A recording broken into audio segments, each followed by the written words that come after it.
Awesome job, Brian. Thank you, Dr. Tyson. Dr. Buckmaster, there were a great many people prior to this event that asked if they could speak. Great people. We had Erin Olszewski, a nurse coming over from Tampa, a champion for nurses, the whistleblower in New York. We had great naturopaths and others, true heroes. I did want to bring in, though, today, for at least a few minutes here, Dr. Buckmaster, who's come all the way from Western Kentucky. James is more than 40 years in family medicine, and he's going to share a little bit about what's happening with, what happened with him in Kentucky, trying to treat thousands of patients who had COVID. Thanks for coming up, Doctor.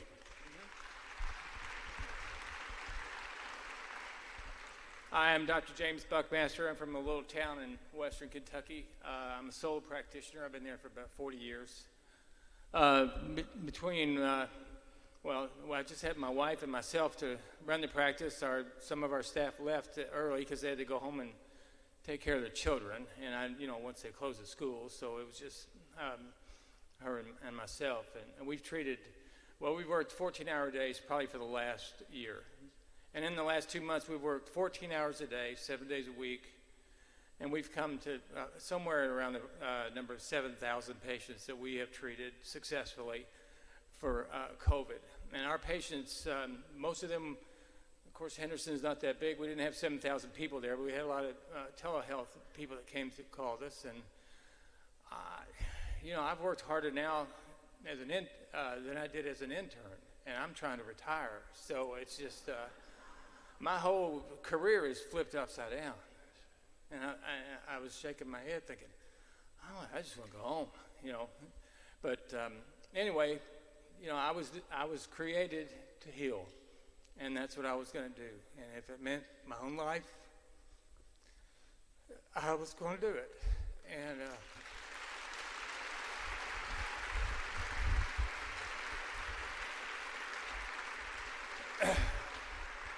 And now, after 40 years of practice, my license is on the line, and it's the second time around for me. But I will die on this hill.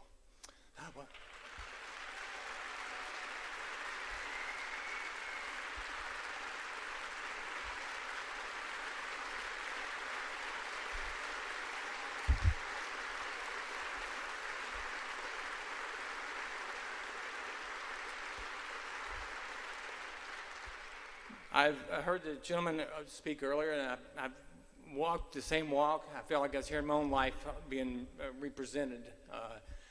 I've had patients that were just amazing. I had one guy that he basically was in an intensive care unit at a small hospital, and he ripped out his intubation tube and walked out of the hospital, and he called me. And I was like, okay. So where are we going to go from here? He said, I don't know. I thought you had some ideas. So anyway, we started treatment. I threw everything at him. He was a big guy. That's one thing I noticed that, the bigger people got sicker, so I was very aggressive about treating him. I put him on ivermectin, hydroxychloroquine. We put him on, high doses of zinc, everything I could think of. And he's home today. He's off to oxygen, and I told him to go back and visit the people at the ICU and say, hey, I made it. So it's one of those things that I try to encourage my patients who have been successful and my patriot pharmacists have gone out on a limb to do the treatment, to go back to them. Go back to that pharmacist and tell them, thank you. Thank you for saving their life, because if they weren't there, we weren't going to be able to do it. And you do that. If you've been saved by your pharmacist, go back. But everybody's looking for a way to fight this battle. And I'm going to give you a weapon before I leave, okay? The only way you can beat these people is by hitting them right in the wallet, okay? So get your prescriptions and go to your mom and pop pharmacies, because they're the ones that are helping you, okay? The other guys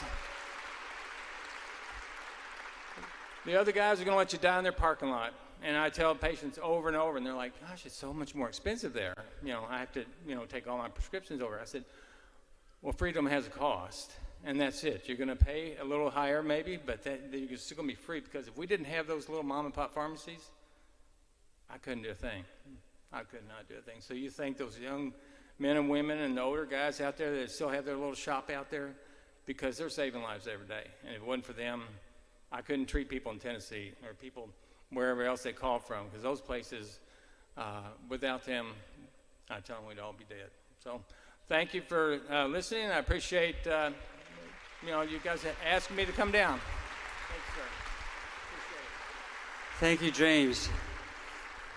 I think everybody in this room feels the same way I do right now. I wish I could have a whole day to listen to these folks. Don't you all? I mean, what is happening today in Ocala, Florida, needs to be repeated over and over and over again throughout this great nation of ours, in every state, in every locality, and eventually in Washington, D.C., where it needs to be heard the loudest and the clearest. And as a matter of fact, I heard that somebody up in Washington, D.C. did something right for a change. I just got a little text from another doctor who couldn't be here, Dr. Stephen Hatfield, who's actually now a proud resident of the city of Ocala, Florida. A U.S. federal appeals court has issued a stay freezing the Biden rule requiring workers at companies with at least 100 employees to be vaccinated against COVID-19. They're hearing us. They hear us. They hear Jeff Childers. They're listening. They are listening. And in 10 days, guys, in the state of Florida, in a week and a half, oh, I got to be quiet. This microphone doesn't like me yelling. Okay. In about what day?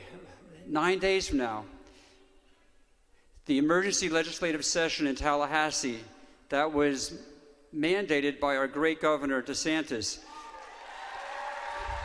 to discuss vaccine mandates and discuss what's happening to these companies. And Mr. Jeff Childers is very instrumental. This evening, the event at the downtown Ocala Garden in Hilton, okay, that's for physicians and healthcare professionals. We're going to be discussing and strategizing with legislators from Florida what that message needs to be when they meet in Tallahassee. Okay, so that's really what this is all about. If we have this meeting and we go home, we're all educated and we're smarter and nothing happens in our country, what the heck? We will have wasted it. We need things to happen. We need Tallahassee to listen. We need every state in this country to listen, and we need Washington, D.C. to listen to us. So, and we need that too. So, hear it loud and clear. So our last speaker today is an incredible researcher. He's not just an ophthalmologist, not one of the first frontline physicians. He's done research on how to repurpose drugs for the purpose of fighting inflammation and wound healing for over 30 years. He's also become my closest friend, because one thing about Richard is that this man does not sleep. I tell him, you better get some sleep tonight. Last night I had to kick him out of my house at midnight. I said, go home and get at least 7 hours of sleep, you know, early to bed, early to rise. But he won't sleep until this fight is won. And that's true of many of these folks. Can I tell you one other thing? I talked to these doctors. I said, you're coming to Florida, beautiful, sunny Florida. I said, let's find a place to go relax. Dr. McCullough said, John, I don't want to relax. We're in a fight. This is a war. I don't want to relax. We're fighting. And they're great fighters. So Richard Urso, Dr. Urso, come up, close us out tonight. We're going to have a Q&A session, so if you got some questions, we're going to do that. We're going a little long, but I hope you all don't mind. Thank you, Dr. Urso.